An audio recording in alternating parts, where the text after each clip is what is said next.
திருவடியும் தண்டையும் சிலம்பும் சிலம்பூடுருவப் பொருவடிவேலும் கடம்பும் தடம்புயம் மாறிரண்டும் மறுவடிவான வதனங்களாரும் மலர்கண்களும் குருவடிவாய் வந்து என் உள்ளம் குளிரக் குதிகொண்டவே தெளிவுறவே அறிந்திடுதல் தெளிவு தரமொழிந்திடுதல் சிந்திப்பார்க்கே களிவளர உள்ளத்தில் ஆனந்தக் கனவு பலகாட்டல் கண்ணீர் துளிவர உள்ளுருக்குதல் இங்கிவையெல்லாம் நீயருளும் தொழில்களன்றோ ஒளிவளரும் கலைவாணி அடியனேற்கிவையனைத்தும் உதவுவாயே.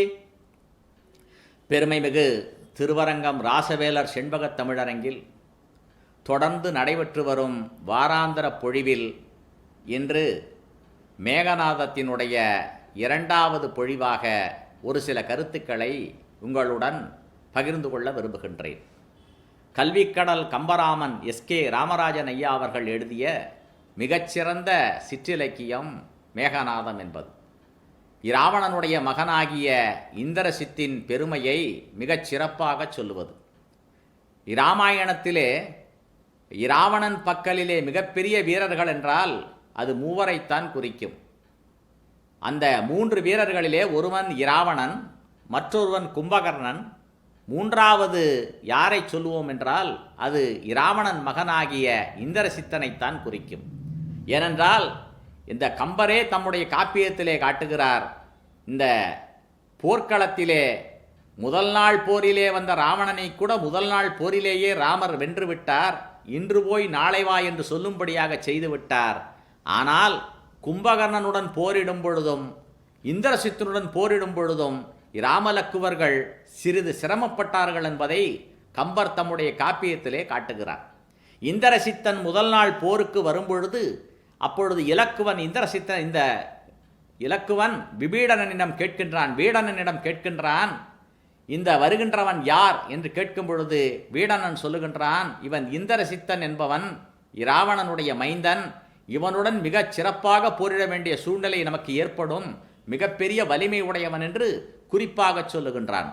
மற்றவரெல்லாம் வரும்பொழுது சிறிது கூட அச்சப்படாமல் சொன்னவன் இந்திரசித்தன் வரும்பொழுது இவனை வெல்லுவது சற்று கடினம் என்று கூட இலக்குவனிடம் குறிப்பாக உணர்த்துகின்றான் வீடனன். அப்படிப்பட்ட வீரனாக இருப்பவன் அந்த இந்திரசித்தன் ராவணனுக்காக போருக்கு சென்றிருக்கின்றான். இராவணன் அரியணையிலே அமர்ந்திருக்கின்றான், மிகவும் சோகமாக அமர்ந்திருக்கின்றான். ஏனால் முதல் நாள் தான் சென்று தோல்வியுற்று வந்து விட்டான். அடுத்த நாள் கும்பகர்ணனை சென்று அந்த கும்பகர்ணன் போரிலே சென்று அவனும் இறந்து விட்டான். அடுத்ததாக இப்பொழுது தன்னுடைய மகனாகிய இந்திரசித்தனை அனுப்பியிருக்கின்றான். இவன் வெற்றி பெற்று வருவான் என்ற நம்பிக்கையிலே இருக்கின்றான். இருந்தாலும் அவனுடைய உள்ளமானது ஊசலாடி கொண்டிருக்கின்றது. இவற்றையெல்லாம் நம்மளுடைய கடந்த பொழிவிலே பார்த்தோம். இந்த மேகநாதம் தொடர்பொழிவை கண்டுகொண்டும் கேட்டுக்கொண்டும் இருக்கின்ற தமிழ் பேராசிரிய பெருமக்களுக்கும் ஆய்வு மாணவர்களுக்கும் தமிழ் பற்றாளர்களுக்கும் என்னுடைய பணிவான வணக்கங்களை சொல்லி அந்த மேகதானத்தினுடைய இரண்டாவது பகுதியை உங்களுடன் பகிர்ந்து கொள்ள விரும்புகின்றேன். அவன் ஆசனத்திலே சோகமுடன் அமர்ந்திருக்கின்றான் என்று கடந்த பொழிவிலே சொன்னோம். அந்த இடத்திலே அவன் சோகமாக சிங்க ஏறு போல இருந்தான் என்று சொல்லுகின்றார். இலங்கையர்க்கிறைவன் சிங்க ஏறன இருந்தானம்மா என்று அவனுடைய பெருமைகளை அடுத்தது ஒரு 10 பாடல்களிலே சொல்லுகின்றார். ராவணனுடைய பெருமைகளை விண்ணவர் புறங்கண்டென்றும் வீரமே விளைத்தவாகை கண்ணியன் பகழிக்கூத்தன் கார்முக உழவினாலே திண்ணிய வன்மை குன்றி தேசெல்லாம் பொன்றிச்சால நன்னிய துயர்மிக்கூற நலனழிந்திருந்தானம்மா என்று அடுத்த பாடலிலே சொல்லுகின்றார்.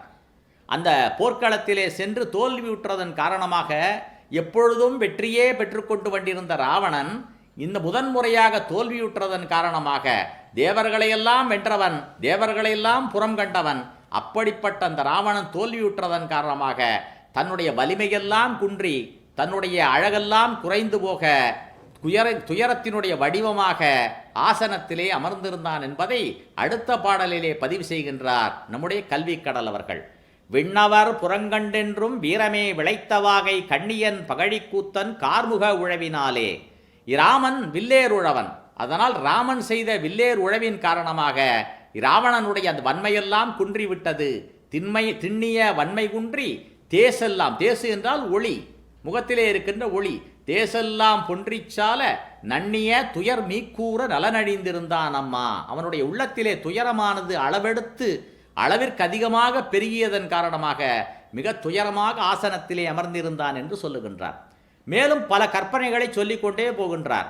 வெங்கொடும் காற்றில் பட்ட புயலென விதனமுற்ற செங்கணான் முகத்தில் செங்கணான் விலங்கல் மார்பில் திகழ்ந்திடும் அலங்கல் காடு துங்கமார் மயன்பொற்பாவை உளமென துயர்த்த மூச்சால் பொங்கொழி இழந்து வாடி புலர்ந்தது புரண்டதம்மா. இராவணன் கழுத்திலே மிகப்பெரிய மலை போன்ற தோள்களிலே கழுத்திலே நிறைய மாலைகளையெல்லாம் அணிந்திருக்கின்றான், மலர் மாலைகளை அணிந்திருக்கின்றான்.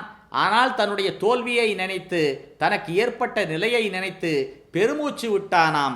அந்த மூச்சின் காரணமாக, அந்த பெருமூச்சில் இருந்த வெப்பத்தின் காரணமாக அவனுடைய கழுத்திலே இருந்த மாலைகளெல்லாம் வாடிவிட்டன என்று சொல்லுகின்றார். பெரிய புயல் காற்றிலே அகப்பட்டு கொண்ட மேகத்தை போல ராவணனுடைய உள்ளமானது அலைவாய்ந்தது என்றும் சொல்லுகின்றார்.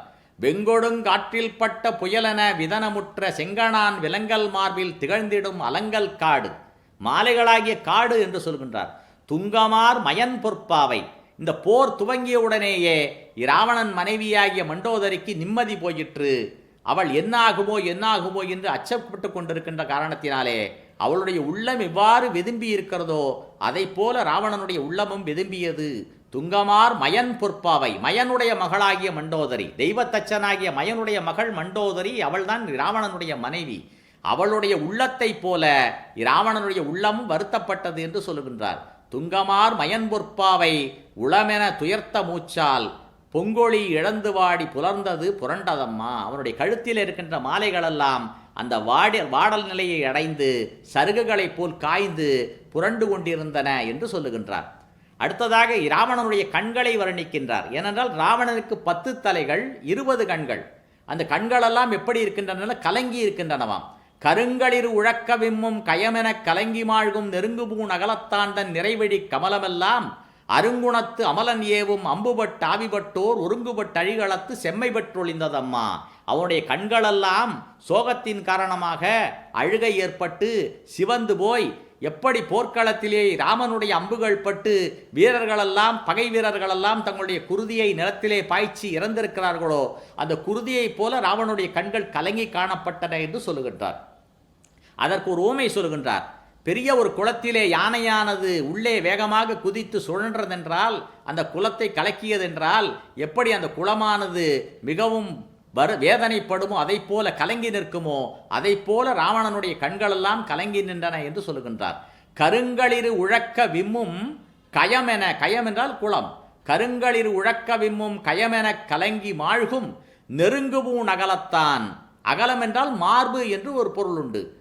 அழகிய ஆபரணங்களை அணிந்த மார்பினை உடையவனாகிய ராவணனுடைய நிறைவிழி கமலமெல்லாம், அவனுக்கு 10 தலை 20 கண்கள், ஒவ்வொரு கண்ணும் ஒரு தாமரை பூவை போல இருக்கிறதாம். நெருங்குபூன் அகலத்தாண்டன் நிறைவழி கமலமெல்லாம் அருங்குணத்து அமலன், அருங்குணத்து அமலன் என்று ராமனை சொல்லுகின்றார். ஏனென்றால் தன்னுடைய மனைவியை அபகரித்து கொண்டவனை முதல் நாள் போரிலே கொண்டிருக்க முடியும் என்றாலும் அவன் கையிலே ஆயுதம் இல்லாத போது அவனை கொல்லக்கூடாது என்று அவனை மன்னித்து விட்டவன் அல்லவா, அந்த அருங்குணத்தை சொல்லுகின்றார். இன்று போய் நாளை வா என்று சொல்லி அவனுக்கு அந்த மன்னிப்பை கொடுத்தவர் ராமன் என்பதனால் அந்த இடத்திலே அருங்குணம் என்று சொல்லுகின்றார். அருங்குணத்து அமலன், அருங்குணம் என்பதற்கு பல செய்திகளை சொல்லலாம். தன்னுடைய தம்பிக்காக நாட்டையே துறந்தவன் என்று சொல்லலாம் அல்லவா. சிற்றன்னை போய் சொல்லுகிறாளே, ஆழிசூழ் உலகமெல்லாம் பரதனே ஆளனி போய் தாளிருஞ்சடைகள் தாங்கி தாங்கரும் தவமேற்கொண்டு பூழி வெங்கானம் நண்ணி புண்ணிய துறைகளாடி 7 ஆண்டில் வாவென்று இயம்பினன் அரசன் என்றாள் என்று சொல்லும் பொழுது அந்த ராமன் அதற்காக வருத்தப்பட்டு கொள்ளாமல், மன்னவன் பணியன்றாகில் நும்பணி மறுப்பனோ, என் பின்னவன் பெற்ற செல்வம் அடியனேன் பெற்றதன்றோ, பரதனுக்கு அரசாட்சி கிடைத்ததென்றால் அது எனக்கு கிடைத்தது போன்றதல்லவா என்று நினைத்து அந்த ராமனுடைய முகமானது மிகவும் மலர்ந்திருந்தது என்று அந்த இடத்திலே கவிச்சக்கரவர்த்தி கம்பரே சொல்லுகின்றார். ராமனுடைய முகம், நீ காட்டுக்கு போய் என்று சொன்னவுடன் உடைய முகம் மாடவில்லை. முதல் நாள் தந்தை சொல்லுகின்றார், நீ அடுத்த நாளை காலையிலே உனக்கு பட்டம் செய்ய போகின்றேன், உனக்கு அரசனாக பதவி தரப்போகின்றேன், நீ தயாராக இரு என்று சொல்லுகின்றார். இரவு நேரத்திலே சிற்றன்னை கூப்பிட்டு சொல்லுகிறாள், நீ காட்டிற்கு 14 ஆண்டுகள் போக வேண்டும் என்று. இந்த 2 நிலையிலும், அதாவது ஆட்சிக்கு வா என்ற போதும் ராமனுடைய முகம் மகிழ்ச்சியால் துள்ளவில்லை, காட்டுக்கு போய் என்று சொல்லும் பொழுதும் ராமனுடைய உள்ளமானது துன்பத்தினால் துவளவில்லை, ஒன்று போலவே இருந்தது என்று சொல்லுகின்றார். இப்பொழுது எம்மனோரால் இயம்புதற் கெளிதேயார்க்கும் செப்பருங்குணத்தீராமன் திருமுகச் செவி நோக்கின் ஒப்பதே முன்பு பின்ப வாசகம் உணரக் கேட்ட அப்பொழுது அலர்ந்த செந்தாமரையினை வென்றதம்மா என்று கவிச்சக்கரவர்த்தி கம்பரே அந்த இடத்திலே கவிக்கூற்றாக சொல்லி ராமனுடைய பெருமையை சொல்லுகின்றார். இதையெல்லாம் மனதில் வைத்து கொண்டுதான் இந்த இடத்திலே நம்முடைய கல்விக்கடல் அவர்களும் ராமனை அருங்குணத்து அமலன் என்று சொல்லுகின்றார். அருங்குணத்து அமலன் ஏவும் அம்புபட்டு ஆவிபட்டோர். எவ்வளவு அழகான ஒரு நடையை கையாளுகிறார் என்று பாருங்கள். அம்பு பட்டு என்றால் அம்புகளால் தைக்கப்பட்டு, ஆவி பட்டோர், பட்டோர் என்றால் இறந்தோர், உயிரை இழந்தவர்கள். பட்டு என்ற வார்த்தையை சிலேடையாக பயன்படுத்துகின்றார். அருங்குணத்து அமலன் ஏவும் அம்புபட்டு ஆவிபட்டோர் ஒருங்குபட்டு அழிகளத்து செம்மை பெற்றொழிந்ததம்மா என்று அந்த ராவணனுடைய கண்களெல்லாம் சிவப்பாக காட்சியளித்தன என்று சொல்லுகின்றார். அதே போல் மற்றொரு பாடலிலே சொல்லுகின்றார். செஞ்சிரை கலூழந்தாக்க திகைப்புற்று சுருண்டு வீழும் வெஞ்சனத் தரவம் அன்னான் விலங்கல் நேர் அலங்கல் தோள்கள் அஞ்சன வண்ணத்தெந்தை அனலுமிழ் கணையேருண்ட எஞ்சலில் மராமரம் போல் எழிலிழந்திருந்ததம்மா. ராவணனுடைய தோள்களெல்லாம் எப்படி இருந்ததென்றால் ராமனுடைய கணையினால் துளைக்கப்பட்ட மராமரத்தைப் போல, 7 மராமரங்களைப் போல, துளைக்கப்பட்ட மராமரங்களைப் போல சோர்வு பெற்று தளர்ச்சியுற்று காட்சியளித்தன என்று சொல்லுகின்றார். இப்படிப்பட்ட சூழ்நிலையிலே மிக அருமையாக ஒரு பாடலை முத்தாய்ப்பாக வைக்கின்றார் நம்முடைய கல்வி கடல் அவர்கள். இதை ராவணனுடைய தோற்றுப்போன ராவணனுடைய நிலையை சொல்லும் பொழுது மிக அழகாக சொல்லுகின்றார். ராவணனுக்கு முதலிலே மானம் இருந்தது, அந்த மானத்தை காமமானது விழுங்கிவிட்டது. ராவணனிடத்திலே முதலிலே வெற்றி இருந்தது, அந்த வெற்றியை ராமனுடைய வில்லானது விழுங்கிவிட்டது. ராவணனுக்கு முதலிலே தூக்கம் நன்றாக வந்தது, அந்த தூக்கத்தை எல்லாம் அவனுடைய கவலை விழுங்கிவிட்டது. அப்படிப்பட்ட நிலையிலே அனைத்தையும் இழந்துவிட்ட ஒரு வறுமையாளனை போல காட்சியளித்தான் என்று மிக அருமையாக சொல்லுகின்றார். பொருந்திய மானம் தன்னை புல்லிய காமம் கொள்ள திருந்திய கொற்றம் தன்னை காகுத்தன் சிலையே கொள்ள அருந்துயில் தன்னை நெஞ்ச தரித்தெழும் கவலை கொள்ள வருந்தினான் முற்றும் தோற்ற வரிஞனின் இருந்தானம்மா. மிக அருமையான ஒரு பாடல். இந்த கிட்டத்தட்ட ஒரு 5-6 பாடல்கள் அந்த ராவணன் அரியணையிலே அமர்ந்து சோகமாக காட்சியளித்ததை பற்றி வருணித்துக் கொண்டு வருகின்ற நம்முடைய கல்விக்கடல் அவர்கள் முத்தாய்ப்பாக இந்த பாடலை வைக்கிறார். மிக அருமையான பாடல்.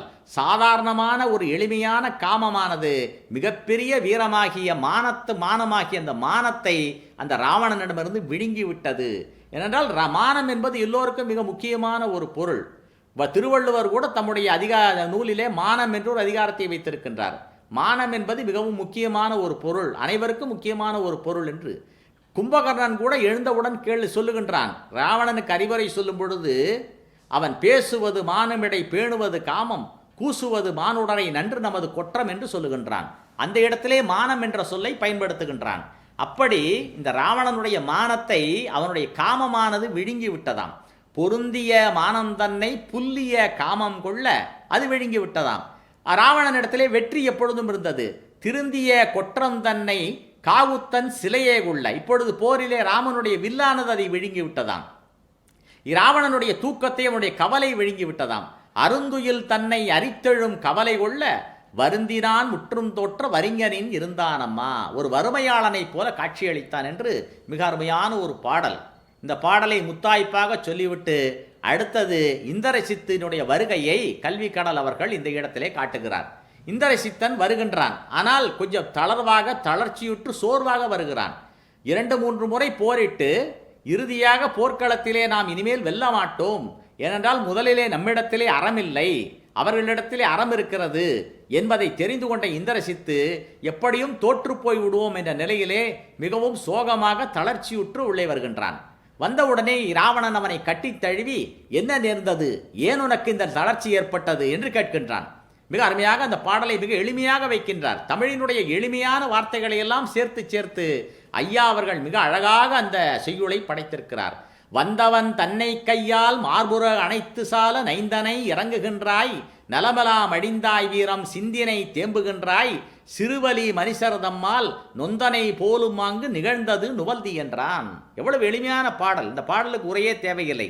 வந்தவன் தன்னை கையால் மார்புற அணைத்து, தன் எதிரே வந்த இந்திரசித்தனை, தளர்ச்சியுடன் வந்த இந்திரசித்தனை ராவணன் தன்னுடைய மார்போடு அணைத்து நைந்தனை இறங்குகின்றாய், ஏன் வருத்தப்படுகின்றாய், ஏன் நொந்து போயிருக்கிறாய், நலமெல்லாம் அழிந்தாய் வீரம் சிந்தினை, வீரத்தை சிந்தி விட்டான். கம்பர் சொல்லுவார், ராவணன் வீரத்தை களத்திலே போட்டு விட்டான் என்று. வீரமும் களத்தே போட்டு, வீரத்தை களத்திலே முழுவதுமாக போட்டுவிட்டு வந்தவன் ராவணன், வீரத்தை போர்க்களத்திலே சிந்திவிட்டு வந்தவன் இந்திரசித்தன். சிந்தி வீரம் சிந்த நொந்தை நொந்தனை போலும் அங்கு நிகழ்ந்தது நுவல்தி என்றான். என்ன நடந்தது போர்க்களத்திலே எனக்கு சொல் என்று கேட்கின்றான். அப்பொழுது இந்திரசித்து பேச ஆரம்பிக்கின்றான். அவன் தந்தையிடம் சொல்லுகின்றான், தந்தையே, இப்பொழுது நான் சொல்லுகின்ற வார்த்தைகளை கேட்டு நீங்கள் சினமடையக்கூடாது, உங்களுக்கு கோபம் வரக்கூடாது, நான் உண்மையைத்தான் சொல்லுகின்றேன் என்று ஒரு பீடிகை போட்டுவிட்டு சொல்லுகின்றான். என்றவன் தன்னை நோக்கி, எந்தையே என் சொல் முற்றும் குன்றிய பொருளவேனும் கொடுஞ்சினம் அகற்றி கேட்டி. தந்தையே, நான் இப்பொழுது சொல்லுகின்ற வார்த்தைகள் நம்மை பற்றி குறைவுபட்டதாக, நம்முடைய சிறுமையை பற்றி சொல்லுவதாக, அவர்களுடைய பகைவர்களுடைய பெருமையை பற்றி சொல்லுவதாக இருந்தாலும் நீங்கள் சினத்தை அகற்றி கேட்டுக்கொள்ள வேண்டும். இன்று யான் தோல்வியுற்றேன் எனினும் இளையோன் வல்வில் தந்திரம் உணர்ந்தோர் இன்றன் மீட்சியே சயமாம் என்பர். தந்தையே, போர்க்களத்திலிருந்து நான் இன்று உயிரோடு வந்திருக்கின்றேனே, இதுவே எனக்கு கிடைத்த மிகப்பெரிய வெற்றி. மிக அழகாக ஐயா அவர்கள் எவ்வளவு சிறப்பாக ராமலக்குவருடைய வில்லினுடைய ஆற்றலை சொல்லும் பொழுது எவ்வளவு அழகாக சொல்லுகிறார்கள். இன்றைக்கு கூட நாம் சாதாரண வழக்கிலே சொல்லுவோம், தலை தப்பித்தது தம்பிரான் புண்ணியம் என்று சொல்லுவோம். அந்த மாதிரி போர்க்களத்திலிருந்து நான் வெற்றியுடன் வரவில்லை என்று நீங்கள் நினைக்க வேண்டாம், நான் உயிருடன் வந்ததே எனக்கு கிடைத்த வெற்றி என்று இந்திரசித்து சொல்லுவதாக அழகாக அமைத்திருக்கின்றார். எந்தையே என் சொல் முற்றும் குன்றிய பொருளவேனும் கொடுஞ்சினம் அகற்றி கேட்டி. இன்றியான் தோல்வியுற்றேன் எனினும் இளையோன் வல்வில் தந்திரம் உணர்ந்தோர். இலக்குவனுடைய வில்லின் ஆற்றலை உணர்ந்தவர்கள் இங்கு என் மீட்சியே சயமாம் என்பர். நீ உயிரோடு வந்ததே மிகப்பெரிய வெற்றி என்று என்னை கொண்டாடுவார்கள் என்று சொல்லுகின்றான். அடுத்ததாக இலக்குவனுடைய வில்லின் ஆற்றலை பற்றி சொல்லுகின்றான். தந்தைக்கு சொல்ல வேண்டும் அல்லவா, பகைவருடைய வீரத்தை பற்றி சொல்ல வேண்டும், அவருடைய ஆற்றலை பற்றி சொல்ல வேண்டும். மிக அழகாக சொல்லுகின்றார். நீற்று மேனியனை கொண்டல் நீல மேனியனை கண்கள் தோற்று மேனியனை மற்றை தொடுகடல் அமரர் தம்மை வீற்று வீற்றாக ஓட்டி வெறின்கண்டேன் வதனம் காணேன் ஏற்றிய வில்லாலன் நான் எளிதிலென் புறங்கண்டானால். நீற்று மேனியன், உடம்பு முழுவதும் திருநீரை பூசிக்கொண்ட சிவபெருமானை வென்றேன். கொண்டல் நீலமேனியன், மேக வடிவமாக விளங்குகின்ற திருமாலை வென்றேன். உடல் முழுவதும் கண்ணாக விளங்குகின்ற இந்திரனை வென்றேன். ஆனால் அவர்களையெல்லாம் நான் அவருடைய முதுகுகளைத்தான் பார்த்திருக்கிறேனே ஒழிய அவருடைய முகங்களை பார்க்கவில்லை. ஆனால் இன்று ஒரே நாளிலேயே இலக்குவனுடைய புறத்தை பார்த்து விட்டான், நான் புறமிதுகிட்டு ஓடி வருவதை பார்த்து விட்டான் என்று வருத்தப்படுகின்றான். மிக அழகாக ஐயா அவருடைய அந்த சொல்லாற்றலை பார்க்க வேண்டும், எப்படி அந்த கவிதையை அமைத்திருக்கிறார் என்று பார்க்க வேண்டும். ஒரு ஓசை நயம்பட நீற்று மேனியனை கொண்டல் நீல மேனியனை கண்கள் தோற்று மேனியனை மற்றை தொடுகடல் அமரர் தம்மை வீற்று வீற்றாக ஓட்டி வெறின் கண்டேன் வதனம் காணேன். ஐயா அவர்கள் மிக அழகாக வைக்கிறார். வெறின் என்ற வார்த்தைக்கு புறமுதுகு, முதுகு என்று பொருள். சங்க இலக்கியத்திலே வெறின் என்ற வார்த்தை பயன்படுகிறது. மனிதருடைய முதுகு என்ற உறுப்பினை சொல்லுவதற்கு வெறின் என்று சொல்லுவார்கள். அந்த புறமுதுகு என்பதை அதை அழகாக ஐயா அவர்கள் இங்கே பயன்படுத்துகிறார்கள். புதிய புதிய சங்க இலக்கிய வார்த்தைகளை எல்லாம் நமக்கு தம்முடைய இந்த கவிதை மூலமாக ஐயா அவர்கள் நமக்கு அறிமுகப்படுத்துகிறார்கள். தொடுகடல் அமரர் தம்மை வீற்று வீற்றாக ஓட்டி வெறின் கண்டேன் வதனம் காணேன். அவருடைய வெறின் கண்டேன், அவருடைய முதுகினை பார்த்தேன். ஓடும்பொழுது அவருடைய முதுகினை பார்த்தேன், என்னுடன் தோற்றோடி போகும்பொழுது அவருடைய முகத்தை பார்த்ததில்லை. ஆனால் ஏற்றிய வில்லால் அன்னான் எளிதில் என் புறங்கண்டானால், இன்று எளிமையாக இந்த இலக்குவனுடைய முதுகை பார்த்து விட்டான், நான் புறமுதுகிட்டு ஓடி வந்து விட்டேன் என்று சொல்லுகின்றான். கார்முகம் வணக்கி மற்றொன்றையும் சொல்லுகின்றான். இந்த இலக்குவனுடன் போர் செய்யும் பொழுது நான் வீர தீரமாக மிகுந்த கோபத்தோடும் சினத்தோடும் கணைகளை தொடுத்து கொண்டிருந்தேன். ஆனால் இலக்குவனுடைய முகத்திலே சினமும் இல்லை, கோபமும் இல்லை, விளையாட்டு செய்வதை போல் என்னுடன் போரிட்டான் என்று சொல்லுகின்றான். கார்முகம் வணக்கி தெய்வ கடுங்கனை நாணிற்பூட்டி போர்புரி போதில் சீற்றம் பொருந்திலன் சற்று மன்னான் ஏர்வளர் கரும்பு வில்லில் எழில்மலர் தொடுத்துலாவும் சீர்வளர் மதனதொத்தான் செருச்செய்வான் போன்றான் அல்லன். இந்த இலக்குவனுடன் போர் செய்யும் பொழுது நான் சீற்றத்துடன் மிகுந்த ஆற்றலுடன் பேராற்றலை காட்டி போரிட்டு கொண்டிருக்கின்றேன். ஆனால் இலக்குவனிடமிருந்து அம்புகள் வரும் பொழுது அவன் போரிடுவதைப் போல தெரியவில்லை, ஏதோ என்னுடன் விளையாடுவதைப் போல அவன் செய்து கொண்டிருக்கின்றான் என்பதை எனக்கு தோன்றுகிறது என்று சொல்கின்றான். கார்முகம் என்றால் வில் என்பதை குறிக்கும். கார்முகம் வணக்கி, வணக்கி என்றால் வளைத்து, கார்முகம் வணக்கி தெய்வ கடுங்கனை நாணில் பூட்டி போர்புரி போதில். அப்படி இலக்குவன் தன்னுடைய வில்லை வளைத்து அம்புகளை பூட்டி அம்பு எய்யும் பொழுது அவனுடைய முகத்திலே சிரிப்பு தான் இருந்ததே ஒழிய சீற்றமே இல்லை. ஆனால் நான் சீற்றத்தோடு போர் புரிந்தேன். அவனுடைய முகத்திலே போர்புரி போதில் சீற்றம் பொருந்திலன் சற்று மன்னான். அவனுடைய முகத்திலே கோபக்களையே தெரியவில்லை, அவ்வளவு சிரித்து கொண்டே விளையாடுவதைப் போல் அவன் செய்து கொண்டிருக்கின்றான். ஆனால் நான் எப்படி இருந்தேன் தெரியுமா? மிகவும் சீற்றத்துடன் கோபத்துடன் அவனை அடிக்க வேண்டும் என்று சினத்துடன் போரிட்டேன். அவன் என்னுடன் விளையாடினான். எப்படி விளையாடினான் தெரியுமா?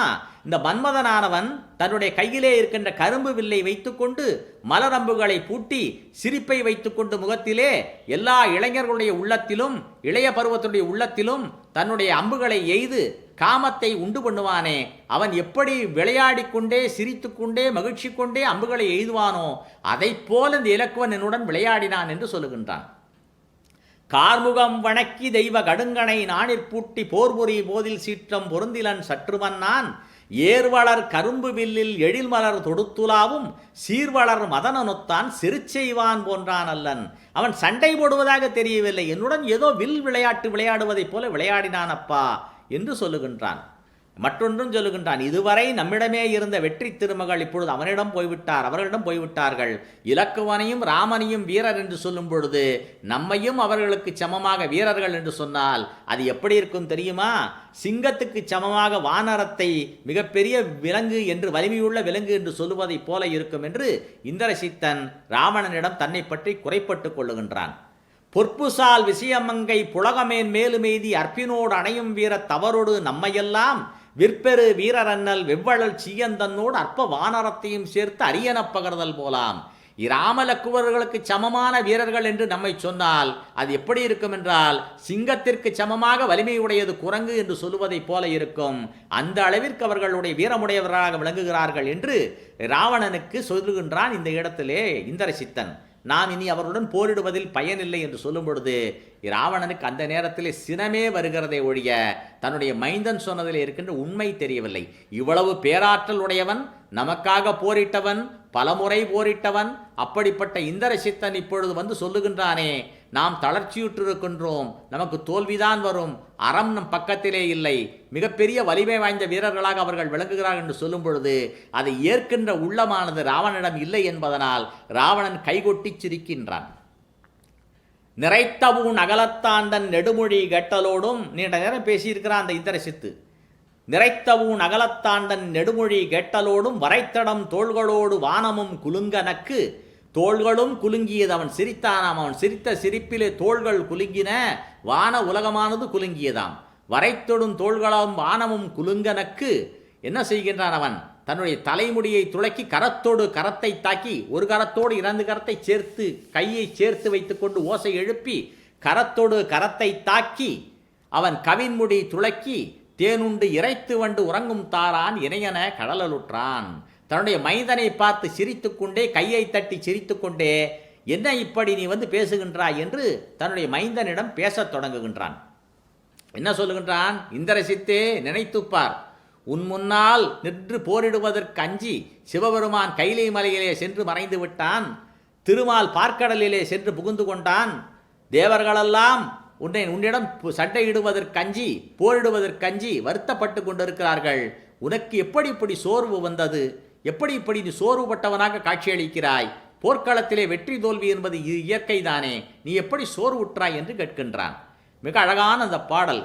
நின்றனின் பகழி காற்றாது நிற்பதற்கு ஓடி, நின்றனின் பகழி முன்னர் நிற்பதற்கு ஆற்றாது ஓடி, குன்றிடை ஒளித்தான் பித்தன் குறைகடல் புகுந்தான் மாயன், வென்றிய பொன்றலை விரும்பும் தேவர், பொன்றலை விரும்பும் தேவர் சாதலையே விரும்பினார்கள். தேவர்களெல்லாம் புத்தமுதினை இகழ்ந்தார்களாம். தேவர்களுக்கு சாவு என்பதே கிடையாது. ஏனென்றால் தேவர்கள் அமிர்தத்தை சாப்பிட்டு விட்டதனால் அவர்களுக்கு இறப்பு என்பதே கிடையாது.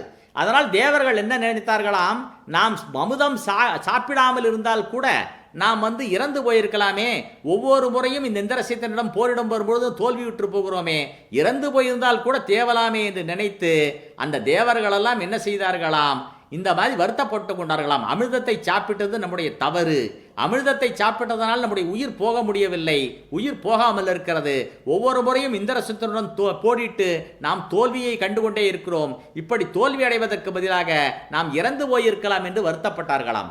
அப்படிப்பட்ட வெற்றியை கண்ட இந்திரசித்தே, இப்பொழுது எவ்வாறு நீ சோர்வினால் பேசுகின்றாய் என்று கேட்கின்றான். நின்றனின் பகழி முன்னர் நிற்பதற்கு ஆற்றாதோடி குன்றிடை ஒளிந்தான் பித்தன் குறைகடல் புகுந்தான் மாயன், பொன்றலை விரும்பி வானோர் புத்தமுதினை இகழ்ந்தார், வென்றியே கண்டாய் நின்பால் மேவியது எங்கன் சோர்வே, உனக்கு எப்படி இப்படி சோர்வு வந்தது என்று கேட்கின்றான். மற்றொன்று சொல்லுகின்றான். சிங்கையேர் அணையாய் எம்போர் செய்திட விருப்பமின்றேல் பொங்கிய பகழி மாற்றி போர்த்தொழில் சிரமம் போக்கி நம்குலம் உலர்ந்த போதும் நவையற இருத்தியானே அவர்களை புறங்கண்டு நான் அணிகுவன் மாலையின்றே வாகையின்றே என்று சொல்லுகின்றான். அப்படி சொல்லுகின்றான். சிங்கையேர் அணையாய், என்னுடைய அருமை மைந்தனான சிங்கக்குட்டியே, இந்திரசித்தே, உனக்கு போர் செய்வதற்கு விருப்பமில்லை என்றால் நம்முடைய அரண்மனையிலேயே உன்னுடைய ஆயுதங்களை எல்லாம் மாற்றிவிட்டு அமைதியாக ஓய்வெடுப்பாயாக, நான் சென்று அவர்களை வென்று கொள்ளுகின்றேன் என்று சொல்லுகின்றான். மிக அழகான பாடல். அவன் என்ன சொல்லுகின்றான்? சிங்கையேர் அணையாய், சிங்கத்தை போன்ற வெற்றியை உடையவனே, வெம்போர் செய்திட விருப்பமின்றேல், உனக்கு போரிடுவதற்கு விருப்பமில்லை என்றால், எனக்காக போரிடுவதற்கு விருப்பமில்லை என்றால், பொங்கிய பகழி மாற்றி உன்னுடைய கழுத்திலே இருக்கின்ற அம்பு கூட்டினையெல்லாம் களைந்துவிட்டு கையிலே இருக்கின்ற வில்லையெல்லாம் ஒரு ஓரமாக வைத்துவிட்டு நீ ஓய்வெடுத்துக்கொள். நம் குலம் உலர்ந்த போதும், நம்முடைய அரக்கர் கூட்டமானது நாள்தோறும் இறந்து கொண்டிருக்கும் பொழுதும் நவையற இருத்தி நீ கவலைப்படாமல் இரு என்று கேலி செய்கின்றான். அங்கவர் தமை புறங்கண்டு அணிகுவன் வாகையின்றே, நானே அவர்களை சந்தித்துக் கொள்கின்றேன், நீ ஓய்வெடுத்துக்கொள் என்று சொல்கின்றான். அடுத்ததாக மிக அருமையான ஒரு பாடல் சொல்லுகின்றான். இராவணன் சொல்லுகின்றான் இந்திரசித்தனை பார்த்து, இந்திரசித்தே, உன்னை நம்பியோ கும்பகர்ணனை நம்பியோ நம்முடைய அரக்கர் கூட்டத்தை நம்பியோ என் உறவினர்களை நம்பியோ நான் இந்த பகையை தேடிக்கொள்ளவில்லை, என்னையே நோக்கி நான் இந்த பகையை தேடிக்கொண்டேன் என்று சொல்லுகின்றான். கோளரி அணையாய் நீயும் குலத்துரு வீரர்தாமும் நீளறி முடிப்பீன் என்று நினைந்தது கொண்டேனல்லேன், தோளுரு வலியும் விண்ணோர் வென்றியை துடைத்தையின்ற வாளுரு வலியும் கண்டே வன்பகை தேடிக்கொண்டேன் என்று சொல்லுகின்றான். இப்படி நான் என்னுடைய வீரத்தை, என்னுடைய பலத்தை, என்னுடைய நம்பிக்கையை கொண்டுதான் இந்த பகையை நான் தேடிக்கொண்டேனே தவிர நீ வெற்றி பெற்று கொடுப்பாய் என்பதற்காக நான் அவர்கள் சீதையை சிறையெடுக்கவில்லை என்று சொல்லுகின்றான். மிக அழகாக இதை அப்படியே கம்பராமாயணத்திலே பார்க்கலாம். ராவணன் சொல்லுகின்றான், முந்தையோர் இருந்தாரெல்லாம் இப்பகை முடிப்பர் என்றும் பின்னையோர் நின்றாரெல்லாம் வென்றனர் பெயர்வர் என்றும் உன்னை நீ அவரை வென்று தருதி என்று உணர்ந்துமல்லால் என்னையே நோக்கி நான் நெடும்பகை தேடிக்கொண்டேன் என்று சொல்லுகின்றான். உன்னை நம்பியோ கும்பகர்ணனை நம்பியோ இலங்கையிலே இருக்கின்ற அரக்கர் கூட்டத்தை நம்பியோ நான் இந்த வன்பகையை தேடிக்கொள்ளவில்லை, என்னுடைய வலிமையை மட்டுமே நம்பி இந்த வன்பகையை தேடிக்கொண்டேன். நீ அதனால் கவலைப்படாமல் அரண்மனையிலே ஓய்வெடுத்துக் கொள்ளுவாயாக, நான் சென்று போரிட்டு அவர்களை வெல்லுகிறேன் என்று சொல்கின்றான். அப்பொழுதும் தன்னுடைய தந்தைக்கு உண்மை புரியவில்லையே என்று நினைத்து வருத்தப்படுகின்றான். அப்பொழுது சொல்லுகின்றான் இந்திரசித்தன், அப்பா, இந்த சாதாரணமான மின்னல் போன்ற வாழ்வை நச்சி நான் போர்க்களத்திலே சென்றால் உயிரை விட்டுவிடுவேன் என்று நினைத்து அஞ்சி நான் போர்க்களத்திற்கு செல்லாமல் இருப்பதாக நீங்கள் நினைக்கிறீர்களா? அப்படி இல்லை என்று சொல்லுகின்றான். நம்முடைய போர்க்களத்திலே, இந்த போர்க்களத்திலே நம்முடைய படைகளெல்லாம் எப்படி சிதறுகின்றன தெரியுமா? அதை பார்க்கும்பொழுது என்னுடைய உள்ளத்திலே எவ்வளவு வருத்தம் வருகிறதா தெரியுமா என்று கேட்கின்றான். மின்னிகர் வாழ்வை நச்சி விளம்பினேன் என்று நீயும் உன்னினை போலும் உன் உயர்படை யாவும் போரில் சின்ன பின்னங்களாகும் திறத்தினை காணுந்தோறும் என்னகம் பட்ட துன்பம் எந்தையே அறியிலாயோ. என்னுடைய உள்ளமானது எப்படி வருத்தப்பட்டது தெரியுமா? நீ மிகப்பெரிய ஆபத்திலே இருக்கின்றாய். நனவோடு கனவிலும் நின் நலங்களர் செல்வமெல்லாம் சனகியாம் தடலினாலே சாம்பராம் தன்மை கண்டேன். உன்னுடைய ஜானகி என்ற சீதை என்ற அந்த நெருப்பை கொண்டு வந்து இலங்கையிலே வைத்திருக்கிறாய். அந்த நெருப்பினால் உன்னுடைய எல்லா செல்வங்களும் சாம்பலாக போகின்றன என்பதை நீ அறியாமல் இருக்கிறாயே. நனவோடு கனவிலும் நின் நலங்கிளர் செல்வமெல்லாம் சனகியாம் தடலினாலே சாம்பராம் தன்மை கண்டேன். மனனுரு துயரைத் தந்தாய் மனத்து நீ உணர்கிலாமை வினைகிறேன் செய்தபாவ விளைவன நினைந்தேன் என்றோ. நீ இப்பொழுது நான் சொல்லுவதெல்லாம் உனக்கு புரியவில்லையே. உனக்கு புரியாததற்கு காரணம் நான் செய்த பாவம் போல இருக்கிறது. வினையினேனாகிய நான் செய்த பாவத்தினால்தான் நான் சொல்லுகின்ற கருத்துக்களை நீ ஏற்றுக்கொள்ள மறுக்கிறாய். சிறுவலி மனுஷர், சிறிய வலியை உடைய மனிதர்கள், அவர்கள் மனிதர்கள் அற்ப மாந்தர்கள் என்றெல்லாம் சொல்லுகிறாயே. அங்கே அவர்களிடம் இப்படி சொல்லுவது எளிதான செயல். ஆனால் அங்கே நின்று அவர்கள் அம்பு வீசும் பொழுது அவருடைய அம்பை எதிர்கொள்வதுதான் மிகப்பெரிய சிரமம் என்று சொல்லுகின்றான். சிறுவலி மனுஷர் என்று செப்புதல் எளிது, வீரர் பெருவலி சிலையென்று பெயர்தரு கணைகள் முன்னர் உருவதும் உற்றவோரில் ஓவிலாத வெற்றி நிறுவலும் அரிது தந்தாய் நிற்குமோ காற்றில் தீபம். பெரிய காற்றானது அடிக்கும் பொழுது எவ்வளவு பெரிய திரியிட்டு எவ்வளவு எண்ணெயை ஊற்றி ஒரு தீபத்தை எரிய விட்டாலும் அந்த தீபமானது அந்த காற்றிலே அணையாமல் இருக்குமா? அதை போல சிறுவலி மனுஷர் என்று இங்கே நின்று கேலி செய்து கொண்டிருக்கிறாய். ஆனால் போர்க்களத்திலே நின்று அவர்கள் அம்பு எய்யும் பொழுது அந்த அம்பிற்கு எதிராக நின்று பதில் சொல்லும் பொழுதுதான் தெரியும் நம்முடைய வலிமை எவ்வளவு குறைந்தது என்று மிக அழகாக சொல்லுகின்றார். சிறுவலி மனுஷர் என்று செப்புதல் எளிது, வீரர் பெருவலி சிலையென்று பெயர்ந்து கணைகள் முன்னர் உருவதும் உற்றவோரில் ஓவிலாத வெற்றி நிறுவலும் அரிது தந்தாய் நிற்குமோ காற்றில் தீபம் என்று சொல்லுகின்றான். இப்படி சொல்லிவிட்டு கடைசியிலே சொல்லுகின்றான், ராவணன் அப்பொழுதும் கோபப்பட்டு என்ன சொல்லுகின்றான், என் கண்முன்னே நிற்காதே, போ, ஓய்வெடுத்துக்கொள், நான் போய் போரிட்டு வருகிறேன் என்று சொல்லும் பொழுது தான் தந்தைக்கு செய்ய வேண்டிய கடமையை நினைத்த அந்த இந்திரசித்தனானவன் என்ன செய்கின்றான், தந்தையை பணிவாக சொல்லிவிட்டு நான் சொன்னவற்றையெல்லாம் பொறுத்து கொள்ளுங்கள், சொன்னவை பொருத்தி என் துகளலாம் மறத்தி என்று சொல்லி என்னை பின்னிணைந்த அயரேல், என்னை பின்னால் போர்க்களத்திற்கு அனுப்பிவிட்டு நான் உயிரிழந்த பிறகு ஐயோ மைந்தனை இழந்து விட்டோமே என்று நீங்கள் வருத்தப்படாதீர்கள், என்னுடைய சொற்களையெல்லாம் பொறுத்து கொள்ளுங்கள் என்று சொல்லிவிட்டு போருக்கு கிளம்புகின்றான்.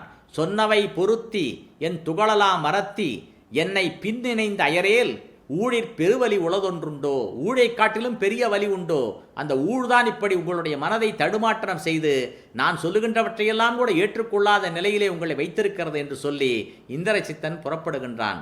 கடைசியாக சொல்லுகின்றான், வென்றி நான் மீளேன், நான் வெற்றி பெற்று திரும்பி வருவேன் என்று நினைக்காதீர்கள், அடைகுவன் வானம், மேலுலகத்தைத்தான் சென்று அடையப் போகின்றேன், பின்னர் பெண்ணரசியை விடுப்பாய், நான் இறந்த பிறகாவது நீங்கள் சீதையை விட்டுவிடுங்கள், பெற்றனன் விடை, உங்களிடமிருந்து விடை பெற்றுக் கொண்டேன், இறுதியாக விடை பெற்றுக் கொண்டேன், இன்னும் இங்கு நண்ணுதல் தவிர்ந்தது, இனிமேல் நான் இங்கு வர முடியாது, நண்ணுதல் தவிர்ந்ததென்று நடைனவில் பரித்தேறேறி கண்ணில் நீர் அவையோர் கொள்ள கடிதினில் மறைந்தானந்தோ என்று இந்த மீட்சி இலம்பகத்தை முடிக்கின்றார்.